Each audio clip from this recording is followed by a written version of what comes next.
Ya, shalom Bapak Ibu, saudara-saudara. Saat ini saya ada di sebuah desa di Kabupaten Kupang. Itu jaraknya kira-kira 4 jam perjalanan dengan mobil dari kota Kupang. Dan desa ini namanya Desa Bioba. Dan Bapak Ibu, selama beberapa tahun ini saya bersama dengan GKIN Revival Kupang maupun juga Yayasan Karya Bakti Esrasoro menaruh perhatian untuk pelayanan di desa ini. Dan di sini kami membangun sebuah sekolah ya untuk anak-anak SD, sekolah berasrama, dan juga mau membangun sebuah gedung tempat ibadah untuk orang-orang Kristen di tempat ini. Dan saudara, kalau saudara melihat di belakang ini adalah gedung sekolah yang kami sudah selesai membangun dengan 6 ruangan dan masih dipergunakan untuk murid-murid dari kelas 1 sampai kelas 4, sementara 2 ruangannya dipakai untuk menjadi asrama buat anak-anak. Jadi di sekolah berasrama untuk anak-anak yang dilayani oleh Bapak dan Ibu Daniel yang sangat berpengalaman di dalam pelayanan berasrama. Nah, anak-anak yang menjadi murid-murid di dalam sekolah ini datang dari desa-desa sekitarnya, dan kami berharap bahwa ke depan itu ada menjadi pusat pendidikan Kristen di tempat ini. Sementara itu juga saudara, kami mau berencana membangun satu gedung kebaktian karena jemaat di sini belum mempunyai tempat kebaktian. Kalau saudara lihat, ini sudah ada tiang-tiang yang berdiri, dan kalau saudara lihat tenda biru di sana, itu kami masih beribadah atau masih berbakti setiap hari Minggu di bawah tenda ini, dan menjadi problem besar kalau hujan turun ya. Nah, karena itu kami sudah berencana untuk membangun gedung ini. Mulai minggu ini kita sudah membangun dengan tiang-tiang ini, dan setelah itu tahap berikut akan atap supaya jemaat bisa beribadah di tempat ini ya. Nah, ini kami dari Kupang bersama-sama dengan jemaat di tempat ini, dan pembangunan segera kami percepat karena dalam cuaca hujan semacam ini kasihan kalau jemaat berbakti lalu harus kehujanan. Nah, karena itulah saudara-saudara, saya Pendeta Esrasoro, saya meminta dukungan saudara-saudara semua, dukungan doa, dan kalau Tuhan menggerakkan saudara untuk ambil bagian di dalam pembangunan gedung kebaktian ini, saudara bisa menyalurkan dana bantuan saudara untuk pelayanan atau pembangunan gereja gedung kebaktian di Desa Bioba ini. Di layar saudara ini ada nomor rekening dari Yayasan Karya Bakti Esrasoro. Silakan saudara berdonasi di sana dan memberikan catatan untuk pembangunan gedung ibadah di Desa Bioba, Kabupaten Kupang ya. Nah, karena itu mari saya sekali lagi memberikan kesempatan buat kita ya. Mungkin kita punya banyak hal untuk kita dukung dalam pelayanan, tetapi kalau Tuhan memang menggerakkan saudara, mari ambil bagian bersama-sama dengan saya, GKIN Revival Kupang, dan Yayasan Karya Bakti Esrasoro. Biarlah jemaat Tuhan di sini boleh mendapatkan tempat yang baik untuk beribadah dan melayani. Tuhan memberkati saudara sekalian. Pak Esra, kalau seorang pendeta saja dapat salah menafsirkan Alkitab, jadi bagaimana kita dapat menentukan ajaran mana yang benar? Mohon jawabannya. Ya, betul saudara ya. Seorang pendeta juga bisa salah menafsirkan Alkitab. Jangankan seorang pendeta, seorang teolog besar pun itu juga bisa salah menafsirkan Alkitab. Ya, yang tidak bisa salah dalam menafsirkan Alkitab itu cuma Tuhan, karena Dia yang punya firman. Roh Kudus karena Dia sumber daripada firman itu. Yesus juga tidak salah di dalam menafsirkan firman. Tapi selain itu tuh bisa salah. Nah, tapi kita juga harus bisa melihat bahwa kesalahan itu ada pada hal yang mana. Nah, kesalahan itu tidak boleh ada pada hal-hal yang sifatnya fondasi dasar iman. Sama seperti bangunan, itu kan harus ada fondasinya. Nah, kalau fondasinya sudah miring, maka bangunan itu pasti miring. Tapi kalau fondasinya benar, maka bangunannya pasti lurus. Soal nanti di bagian atas dari bangunan itu bisa ada beda-beda. Nah, itu variasi-variasi, tapi fondasinya itu harus sama dan tidak boleh miring. Nah, karena itulah maka kekristenan sebagai sebuah bangunan itu juga punya fondasi. Nah, fondasi itu harus terletak pada ajaran-ajaran dasar. Misalnya ajaran tentang doktrin Allah Tritunggalnya benar atau tidak. Doktrin tentang Kristusnya benar atau tidak. Doktrin tentang keselamatan benar atau tidak. Misalnya selamat itu karena iman saja atau iman dan perbuatan baik. Juga terkait dengan Yesus itu Tuhan, Allah atau bukan.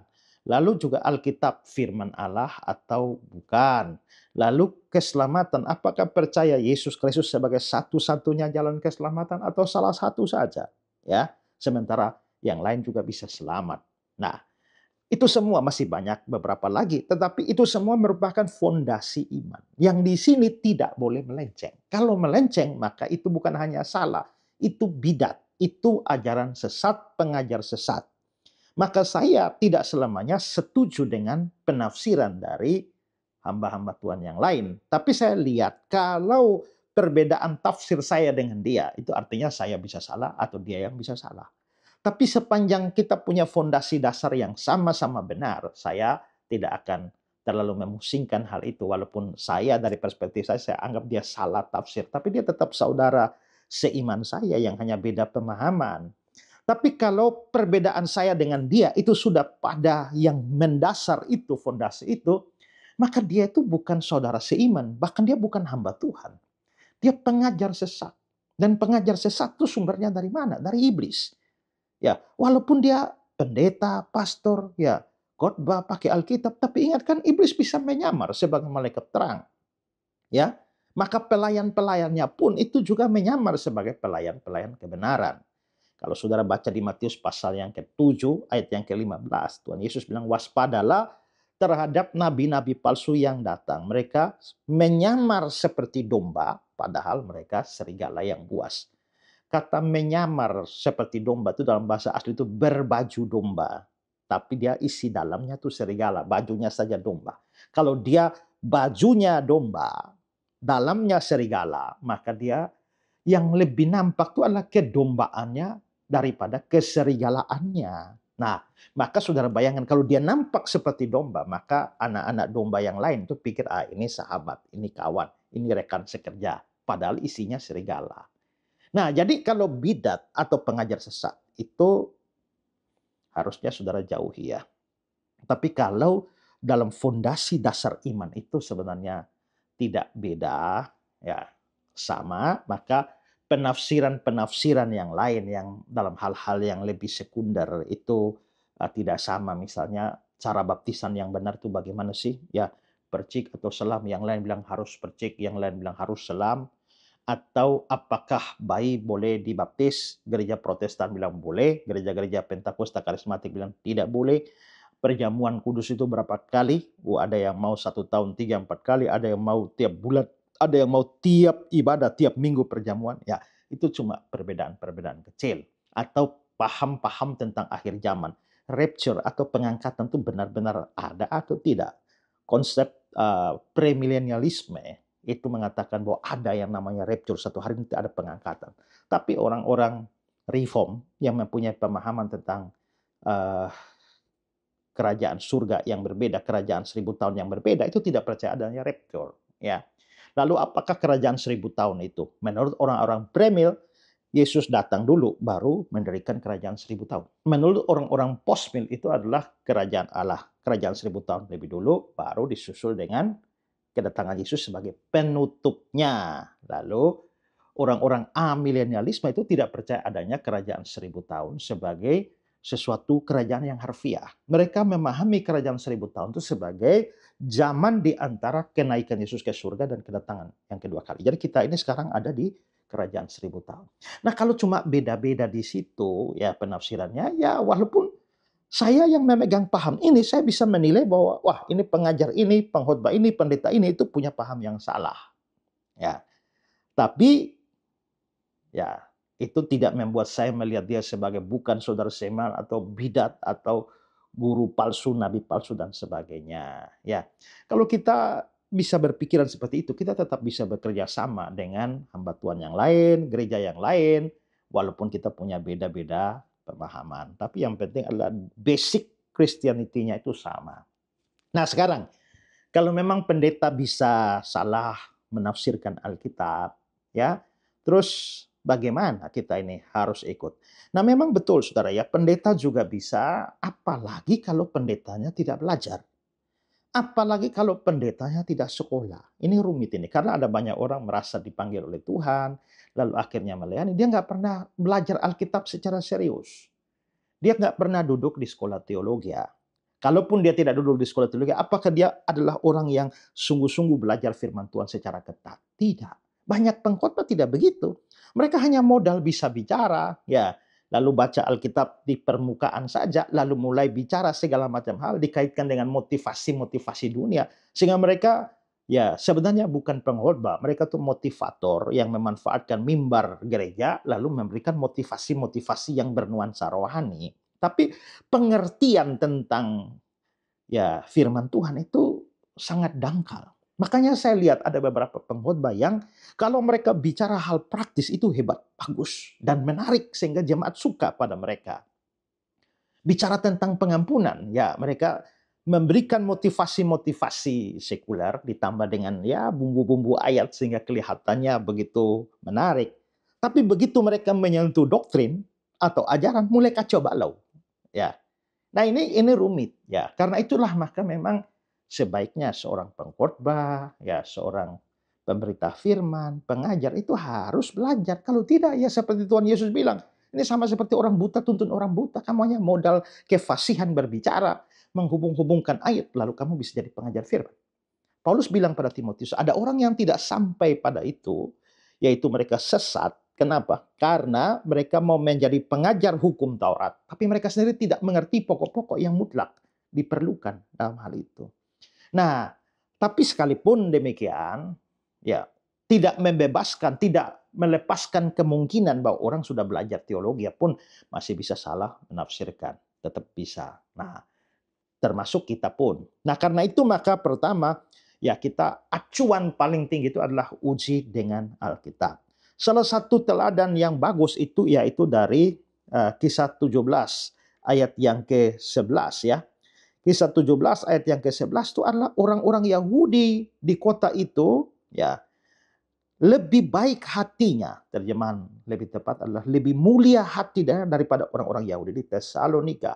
Karena mereka menerima firman itu dengan segala kerelaan hati dan setiap hari mereka menyelidiki kitab suci untuk mengetahui apakah semuanya benar demikian.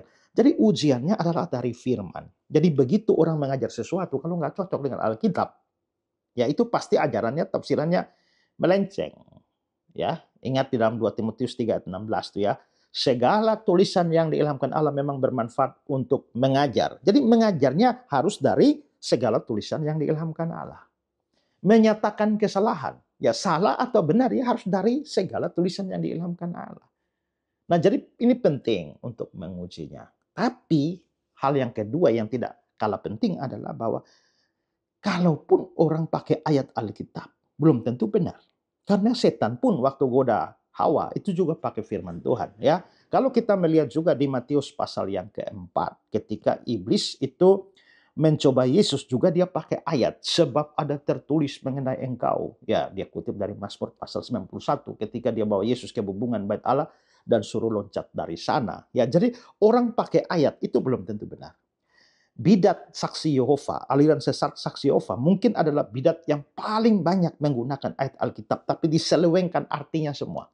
Jadi menggunakan ayat saja itu tidak tentu benar. Maka itu harus ditafsirkan secara benar. Nah, tidak mudah memang tahu tafsiran. Tapi ya, sekarang ini media sudah banyak. Kalau kita bisa belajar hermeneutics, ilmu tafsir Alkitab sedikit, dasar-dasarnya, itu akan menolong. Misalnya menafsirkan Alkitab harus lihat konteksnya. Ya, menafsirkan Alkitab itu harus melihat mungkin arti dasar dari bahasa aslinya seperti apa. Atau jandranya, ini puisikah, atau ini narasika, atau ini nubuatankah, atau ini perumpamaankah. Itu punya cara-cara tafsir sendiri. Nah, mungkin bagi orang awam sukar. Tapi kan sekarang kan ya media sudah banyak begini, saudara bisa ikut kelas-kelas online yang sifatnya hermeneutics. Ya, bagaimana cara menafsirkan Alkitab. Yang ketiga, itu adalah kesesuaian dengan doktrin Kristen dalam sejarah. Ini penting untuk yang fondasi. Misalnya bahwa gereja selama 2000 tahun percaya bahwa Yesus itu adalah Tuhan dan Allah. Tiba-tiba satu orang di tahun 2025 muncul dan bilang Yesus bukan Tuhan dan Allah, semua yang 2000 tahun yang lain salah semua. Ya, ajaran saya tidak seperti yang muncul dalam konsili manapun. Ini jadi rumit ini. Sepanjang 2000 tahun Tuhan memberikan firman dan kebenarannya pada gereja dan semua sesat, hanya kamu saja benar sendiri. Ini jadi rumit. Ya. Nah, itu harus diselidiki, lihat kesesuaian. Kita punya pengakuan iman Nisea, Konstantinopel, Rasuli, Kalsedon, ya, terutama tentang kristologinya, ya, hubungan antara dua nature Kristus. Kristus itu Allah dan manusia, ya. Satu pribadi dengan dua nature, itu semacam dijelaskan di dalam konsili Kalsedon. Nah, kita melihat ajaran kita ini sejalan dengan ajaran gereja sepanjang 2000 tahun ini atau tidak. Kalau kita lain sendiri, itu harus dicurigai, ya. Dan yang berikut, ya, walaupun ini sifatnya tidak mutlak, tapi Tuhan Yesus juga bilang di Matius pasal 7, sebab dari buahnya lah kamu mengenal mereka, ya. Nah, ini saya bilang tidak mutlak, tidak bisa sekilas. Kenapa? Karena buah ini adalah buah kehidupan. Mestinya kalau orang ajarannya benar, hidupnya benar, ya. Nah, tapi kenyataannya, ya, karena ada orang yang ajarannya benar, tapi karena kelemahan-kelemahan dia bisa juga dosa, jatuh dalam dosa. Maka pengajar benar itu bisa saja jatuh dalam dosa. Sementara pengajar sesat itu bisa berpura-pura baik. Nah, sehingga kelihatan di depan publik, ya, dia adalah orang yang baik, wah, keluarganya baik, apanya segala macam baik. Nah, padahal dia pengajarnya palsu, ya. Jadi memang ada banyak hal yang kita perlukan untuk menilai suatu ajaran itu benar atau tidak, satu tafsiran benar atau tidak. Tapi minimal yang saya berikan ini sudah memberikan rambu-rambu kepada saudara, ya, untuk bisa mengadakan penilaian, dan saudara tidak mungkin menilai kalau saudara tidak belajar firman Tuhan secara teratur, baik, dan